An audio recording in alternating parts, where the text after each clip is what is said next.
my daughter-in-law sent me a voicemail on a Tuesday afternoon. She didn't even have the nerve to say it to my face. "Victor, we've talked about this. Marcus and I need our space. It's time for you to find somewhere else to be." That was it. 11 seconds. After 4 years of living in the house I built, driving the truck I co-signed for, eating groceries I paid for, I listened to that message 3 times, standing in my own driveway. Then I smiled. Not because it was funny. Because I finally knew exactly what I needed to do. My name is Victor Caldwell. I'm 64 years old, born and raised in Tucson, Arizona. Spent 35 years as a licensed electrician, worked my way up to running my own contracting business, Caldwell Electric, before I semi-retired and handed day-to-day operations to my project manager. I still own the business, still collect the income, still hold every license and permit under my name. That detail matters. You'll see why. The house at 2214 Saguaro Ridge Road isn't fancy by any standard. 3 bedrooms, 2 baths, a detached garage I converted into a proper workshop. Built it myself over 2 summers back in 1998. Hired subs for the framing and plumbing. Did all the electrical myself, obviously. Paid it off in 2011. Free and clear, my name on the deed, nobody else's. My son Marcus wasn't always the man he became. He was a good kid. Curious, hardworking, a little stubborn, which he got from me. When he was 12, he used to follow me around job sites on weekends, asking questions about voltage and load capacity that most adults wouldn't think to ask. I thought I was raising someone who understood how things were built, how things worked. I was right about that. I just didn't realize he'd eventually use that knowledge to calculate exactly what I was worth to him. He met Renee 4 years ago at a work conference. She was in marketing. He was in sales for a solar panel company. They were in the same hotel bar in Phoenix on a Wednesday night. He called me that Friday, excited in a way I hadn't heard since he was a teenager. "Dad, she's something else. Smart. Driven. You'll love her. I want you to meet her." I met her 3 weeks later at a restaurant in Scottsdale. She was polished in the way that always made me slightly suspicious, the kind of polish that takes deliberate effort, every word chosen, every gesture calibrated. She complimented my watch, asked thoughtful questions about my business, laughed at my jokes at exactly the right moments. My late wife, Linda, used to say, "Watch how a person treats waitstaff." That night, Renee snapped her fingers at our server when her water glass was less than half full. I noticed. I didn't say anything. I told myself I was being unfair. They got engaged 8 months later. Married 14 months after that. Small wedding. Tasteful. Paid for half by her parents, half by me. $20,000. I handed Marcus a check without complaint because that's what fathers do. The trouble started in year 2 of their marriage. Renee had been working at a mid-size marketing agency. Good salary, good benefits. She decided she wanted to start her own consulting firm instead. Marcus supported the idea completely, which was his right. The problem was the math. Her consulting income in the first year was barely $11,000. His salary was around $58,000. Their apartment in Tempe ran them $2,000 a month. Plus the car payment on Renee's Lexus SUV. Plus her business expenses. Plus the lifestyle she documented on Instagram under the handle The Renee Method, which had around 18,000 followers and generated approximately 0 sustainable income. Marcus called me in March of that year. "Dad, we're having a rough stretch financially. Renee's business is just getting started. It takes time to build a client base. Would you consider letting us stay at the house for a few months, just until she gets traction?" A few months. I said yes. That was 4 years ago. By the end of the first year, the few months had quietly become indefinite. Renee had set up her entire home office in my dining room. Her ring lights, her cameras, her equipment. The dining table I'd eaten breakfast at every morning for 20 years now held her laptop, 3 external hard drives, and a collection of branded merchandise she sold to followers who apparently believed that paying $40 for a tote bag with The Renee Method printed on it would improve their lives. I started eating breakfast in the kitchen, standing at the counter, because asking to sit at my own dining table felt somehow like the wrong move. I know how that sounds. Believe me, I've spent a lot of time since then understanding how I got there. It happened slowly, too slowly to feel like anything other than normal. Until one day you're standing in your own kitchen, eating scrambled eggs at the counter like a guest. Marcus worked long hours. I respected that. What I didn't respect was the way he'd come home from those long hours and immediately disappear into their bedroom without a word to me. We used to talk, really talk, about work and football and the business, and what was happening in the world. After Renee, our conversations got shorter and shorter until they were essentially transactional. Dad, we're out of dish soap. Dad, can you call the HOA about the fence? Dad, Renee needs the garage cleared out by Thursday. The garage. My workshop. She wanted it for storage. Her inventory, she called it. Boxes of branded merchandise and aesthetic furniture pieces she used as backdrops for her content. I moved my tools to a corner and tried not to say anything. The comments started around the 18-month mark. Offhand things that could always be explained away. You know, Victor, some of the neighbors have been asking about the landscaping out front. Or, Marcus mentioned you've been having trouble sleeping. There are some really good assisted living communities nearby with excellent amenities. Just something to think about. She said it with such practiced warmth that by the time I realized what she'd actually said, the moment had passed, and I was alone in my room replaying it. My doctor told me at my annual physical that my blood pressure was up. He asked about stress. I said things were fine. Then I met Patricia. This was about 7 months ago. She was in my Tuesday morning line dancing class at the community center, which I'd started attending because my doctor also told me I needed more social activity, and I was willing to try most things once. Patricia was 61, recently retired from 28 years teaching high school history. Sharp sense of humor. No patience for nonsense, which I identified immediately and found deeply attractive. We started having coffee after class. Then, lunch once a week. Then I found myself thinking about things I wanted to tell her. Observations and memories and opinions. The way you do when someone genuinely listens to you. I hadn't felt that in years. I mentioned her to Marcus one evening, casually. Just that I'd made a friend at the community center. Someone I enjoyed spending time with. He nodded. Fine, good, Dad. Then I mentioned that I'd like to have her over for dinner sometime. Nothing formal, just get acquainted. Renee was in the kitchen when I said it. She set down her coffee mug with a specific kind of care, the kind that signals controlled anger. This house isn't really set up for entertaining right now, Victor. I have a client shoot next week, and I need the living room staged a certain way. It's not a great time. It's never a great time. I kept my voice level. Patricia would be here for 2 hours on a Saturday evening. I think the house can accommodate that. Her eyes went to Marcus. One of those looks that couples develop. A whole conversation in half a second. Marcus cleared his throat. Maybe give it a few weeks, Dad. Renee's got a lot going on. I looked at my son. My son, who I had taught to ride a bike and help through algebra and sat with in a hospital waiting room when his mother was in surgery. My son, who couldn't look at me directly when he said it. I went to my room. Didn't argue. Didn't push.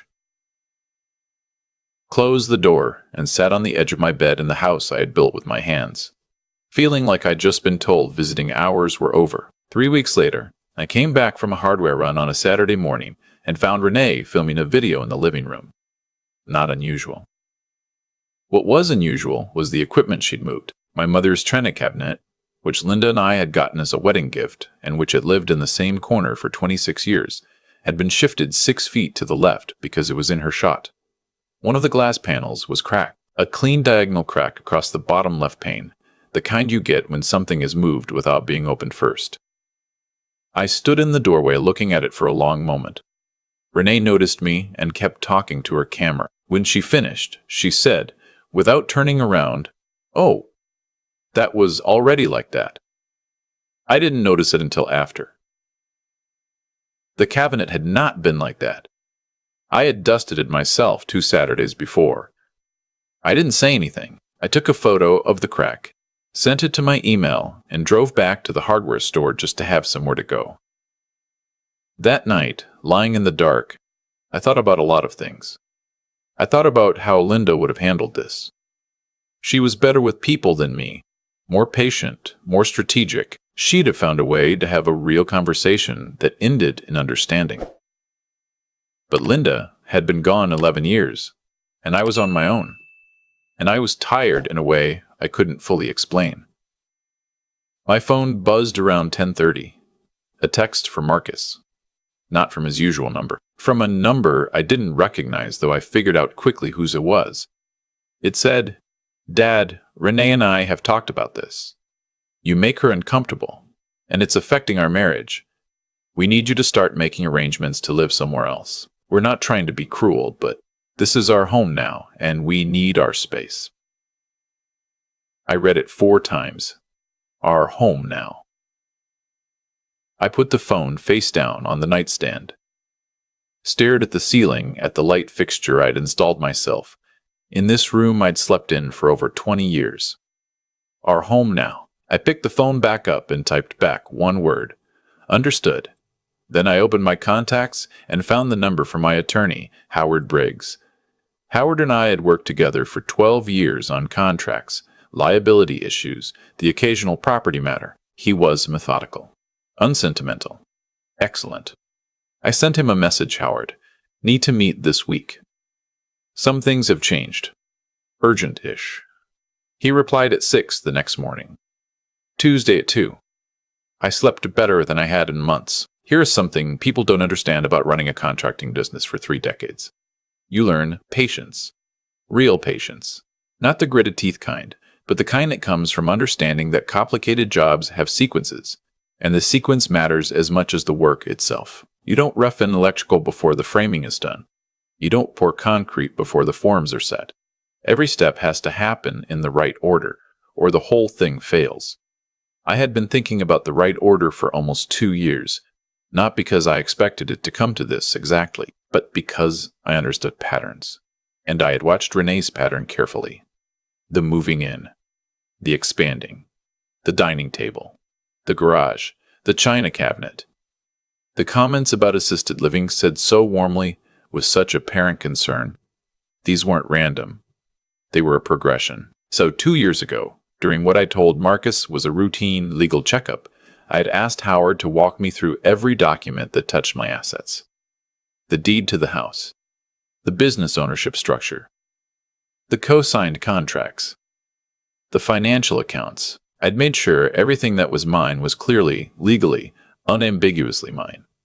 And 2 years ago, I had also quietly started the process of restructuring how Marcus was listed in connection with Caldwell Electric. See, about 18 months into their stay, Renee had started pushing Marcus to get more formally involved in the business.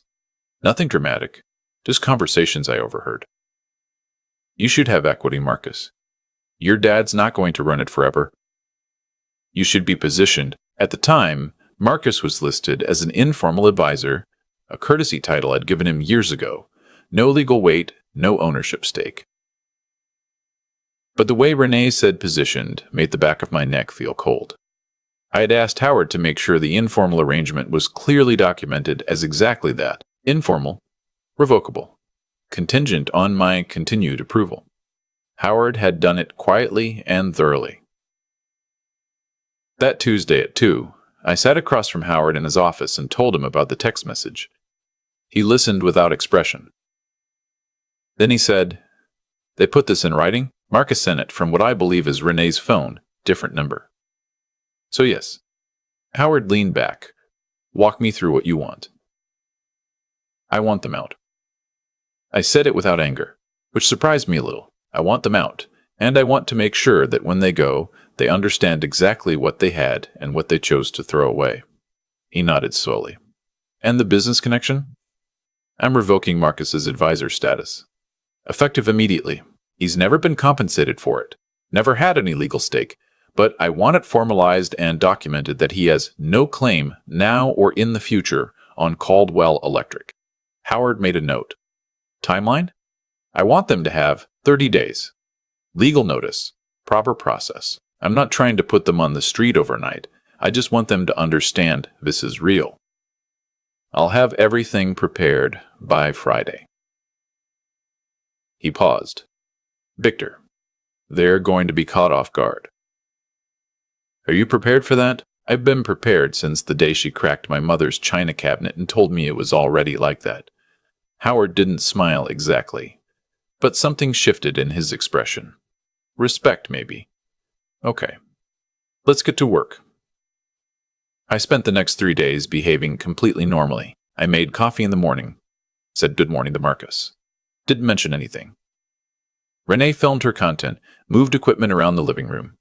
I went to line dancing on Tuesday, had lunch with Patricia, told her something was in motion without going into specifics. She asked if I was okay. I said I was better than I'd been in a long time. The legal notice arrived by courier on Friday at noon. I was at Patricia's house playing cards when my phone started buzzing. Marcus first, then Renee. Then Marcus again, then a number I didn't recognize. Probably Renee using someone else's phone, her third attempt at anonymity this month. Patricia looked at my phone screen and then at me. Do you need to answer? Not yet. I laid down a card. Is that a 7? It's a 7. Good. I had 17 missed calls by the time I drove home that evening. I answered on the 18th, Marcus's voice coming through before I'd even said hello. Dad, what is this? What is this document? It's a formal 30-day notice to either begin paying market rate or vacate the property. My attorney prepared it. Everything is explained in the cover letter. You can't be serious. You're kicking us out? I'm offering you 2 options. Pay rent like any other adult in America, or find somewhere else to live. The rent I've listed is actually $200 below current market rate for this neighborhood. I looked it up. This is insane. We live here. We have our lives set up here. You have your lives set up in my house, Marcus. There's a difference, one that apparently needed legal documentation to make clear. Renee's voice cut in from the background. Sharp, controlled. This is retaliation. You're doing this because we asked for reasonable boundaries. I almost laughed. Reasonable boundaries. The woman who cracked Blinda's china cabinet and told me it was already like that was explaining reasonable boundaries to me. What I said was, you asked me to leave my own home via text message from a different phone number. I'm asking you to pay rent or find alternative housing through a formal legal notice delivered by courier. Decide which one of us has behaved reasonably. I hung up. The next morning, I started moving things that mattered to me into my truck. Not everything, not dramatically, just the irreplaceable things.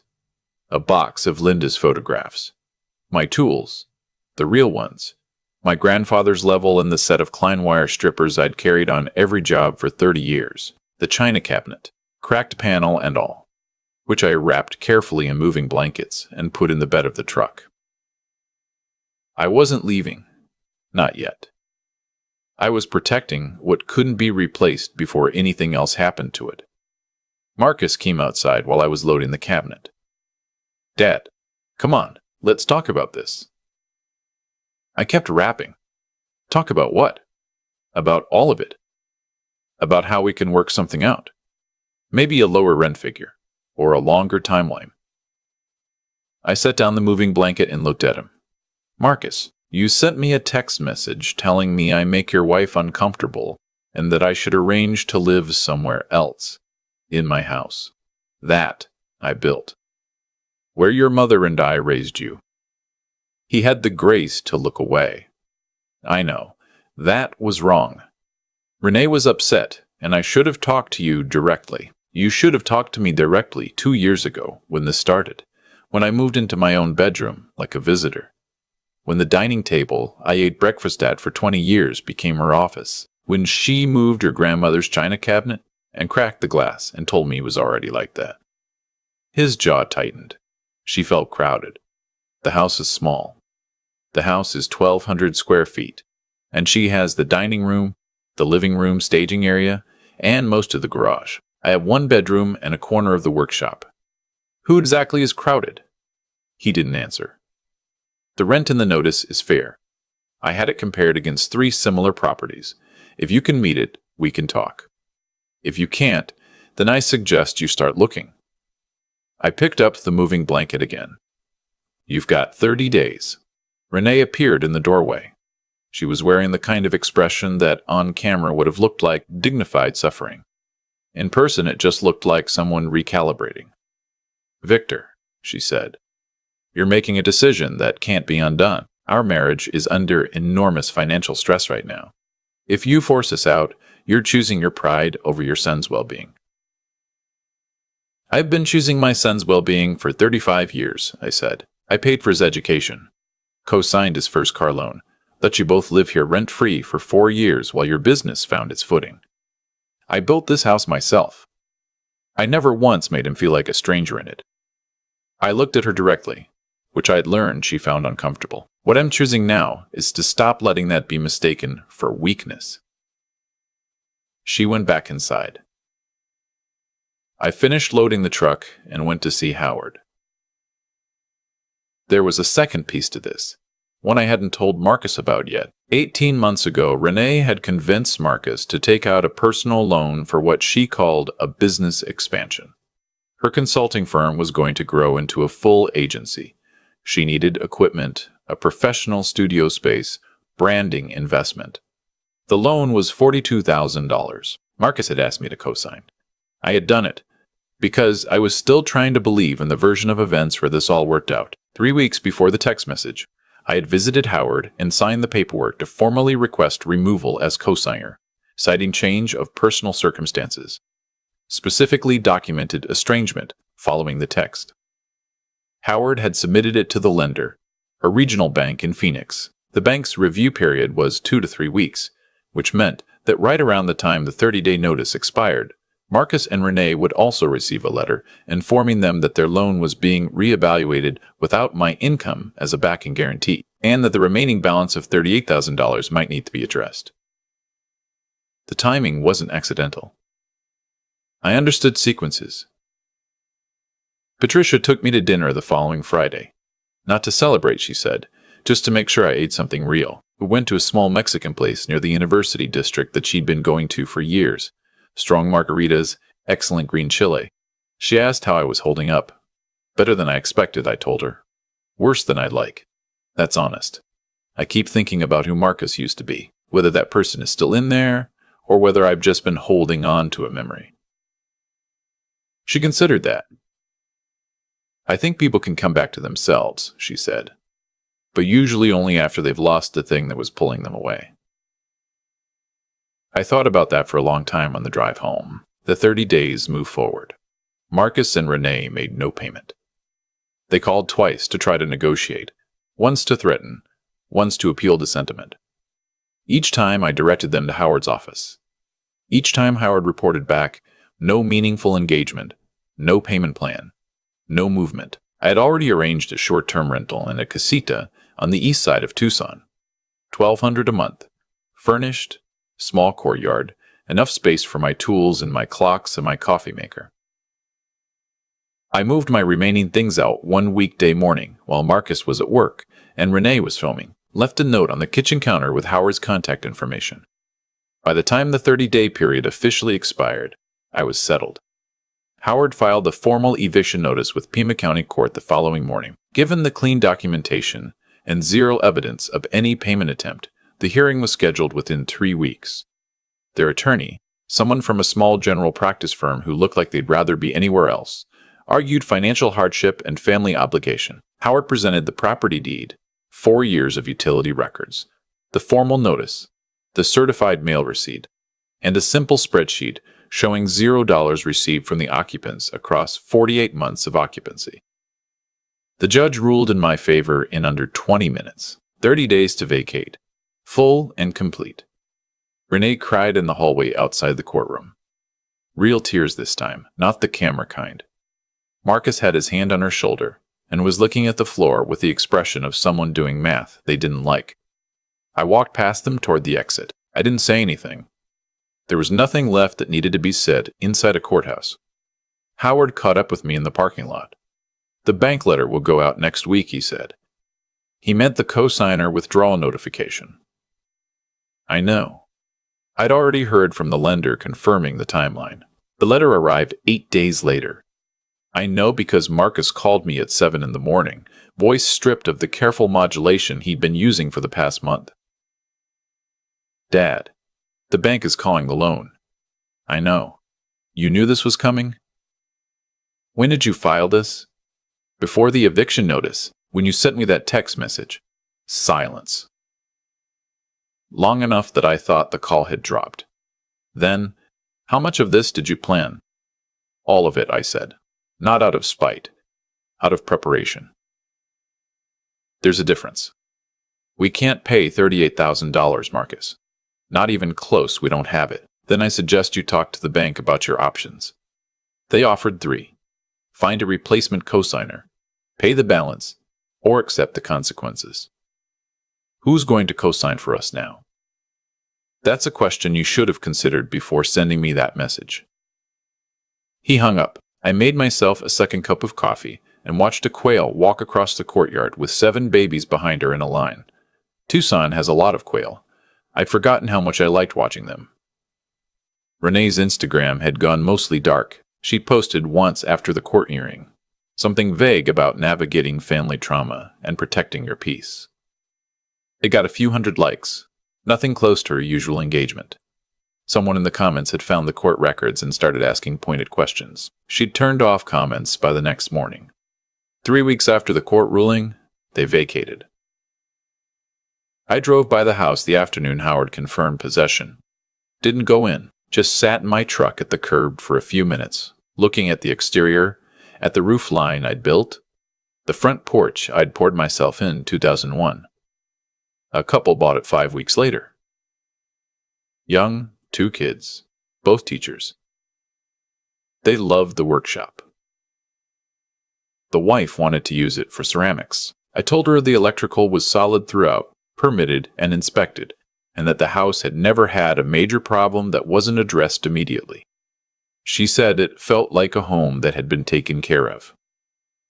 It has been, I said, for a long time.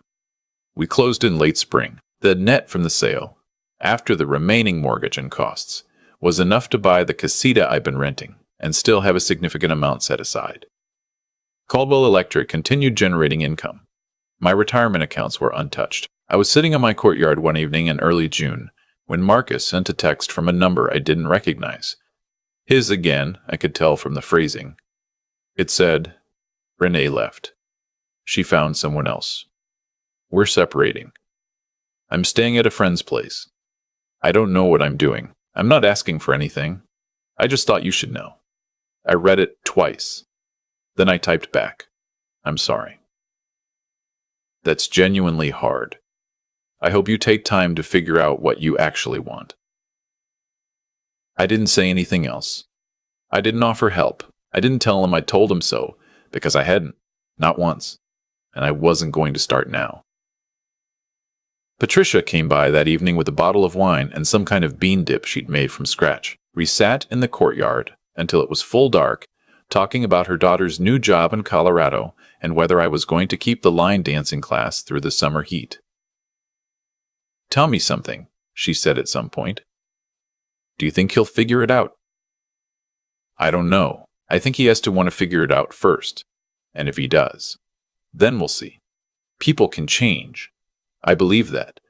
But I'm not going to hold my life in suspension waiting to find out. She nodded. Good. I meant it. By that point, I really meant it. A letter arrived in late July, handwritten, my old address crossed out, and the casita's address written below in Marcus's handwriting, which meant he'd either tracked it down or asked someone who knew. 4 pages, front and back, loose-leaf paper, the kind he'd used in high school. He wrote about Renee leaving for someone she'd met through a brand sponsorship negotiation. He wrote about moving into a studio apartment on the south side of Tucson, working as an assistant project manager for a construction company at a salary that barely covered his expenses after the bankruptcy filing he'd had to pursue. He wrote about starting to see a therapist, a practical man, he said, who didn't let him blame other people for very long. He wrote about the day he'd come home from a job site at age 15 and found me in the garage rewiring a vintage lamp for his mother's birthday. How I'd explained what I was doing as I went. How he'd stayed for 2 hours asking questions he didn't need the answers to just because he wanted to understand how things worked. I had forgotten I remembered that. He hadn't. He didn't ask for anything. Didn't ask for anything. Didn't ask for money or reconciliation or absolution. He said he was writing because his therapist had told him that accountability without expectation was the most honest form of apology. He said he didn't know if I'd read it. He said he hoped I was happy because I deserved to be, and that he was sorry it had taken him losing everything to understand what he'd had. He signed it. I love you, Dad. I'm working on becoming someone you'd want to know again. I read it at the kitchen table with my coffee going cold beside me. Then I folded it and put it in the drawer with Linda's photographs.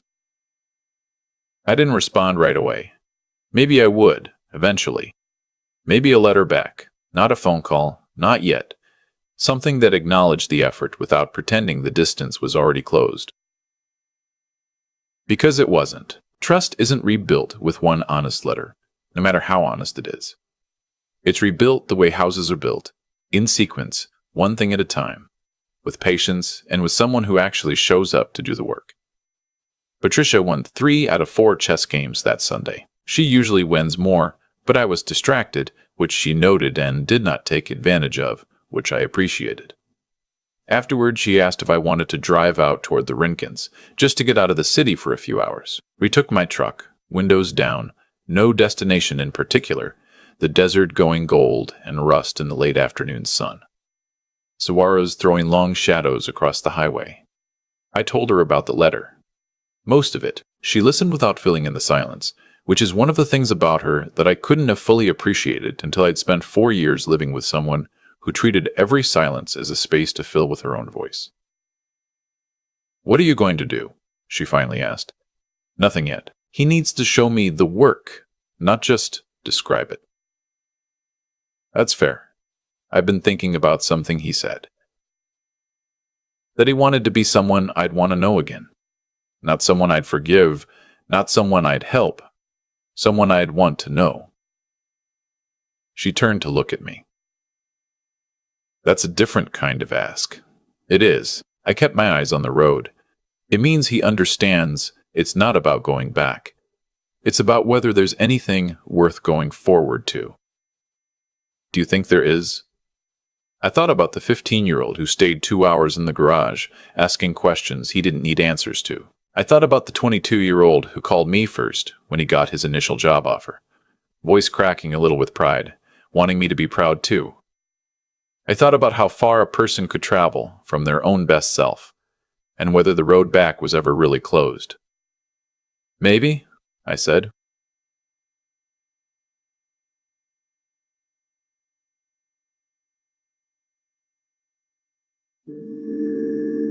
If the work is real.